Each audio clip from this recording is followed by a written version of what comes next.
Good evening. Nearly 20% of high street banks and building societies have closed in the Midlands in the last 25 years. Latest research has found those living in the poorest communities have been hardest hit. The elderly and the vulnerable are also suffering, with local branches closing their doors.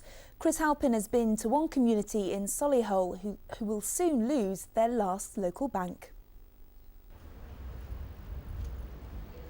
Protect what's precious to you. That in this community is their last local bank. More than 1,000 people signed a petition to save this Barclays branch, the last bank standing in Marston Green near Solihull.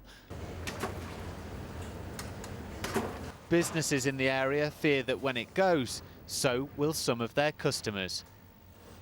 It will have an effect because people come, they do their banking, and they come in the shop, buy some chips, or they might visit another one of the shops along here.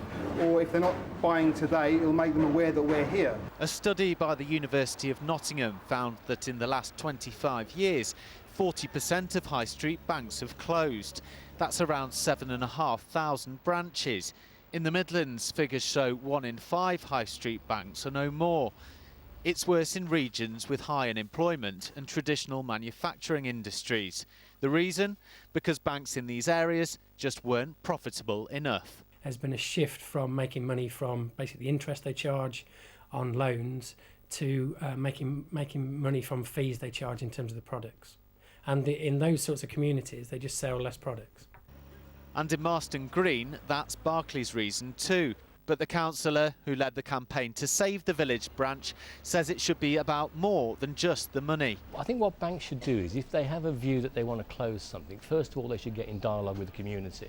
They should also get in dialogue with the local authority to see what their plans are for the future. So from September, when this branch closes, the only place in the village you'll be able to get over-the-counter financial advice will be at the post office across the way. And that's something residents here say would be a great shame and a huge inconvenience. They don't take into consideration the people that live in this village. Commercial viability is not the be-all and end-all, really. I'm sure it is to the banks. The business people around here, they must feel as if they've had an arm cut off or something. Barclays says the way people are choosing to do their banking is changing, so they need to change too. They also say fewer people are using their Marston Green branch. But here, like in so many other places, people who rely on its services say they'll suffer when it's gone. Chris Halpin, ITV News, Solihull. And we've been asking you what the banks are like where you live. Lots of people saying they don't use traditional banks at all. Nikki Gill says, I much prefer to go to the bank and do my transactions face to face, but since they closed the branch up the road, I can't do this anymore. Yes, and Lee Newton says, I can't remember the last time I went into a high street bank. They close at 5 and they don't open on Saturday mornings. But Donna says if we did everything online, we'd never leave the house. Hannah Sheldon says that in Newcastle there are 2 branches of Lloyds within feet of each other. And then there's Nikki Webb in Walsall, who says there are even more than 11 banks on her high street, but she still uses the internet.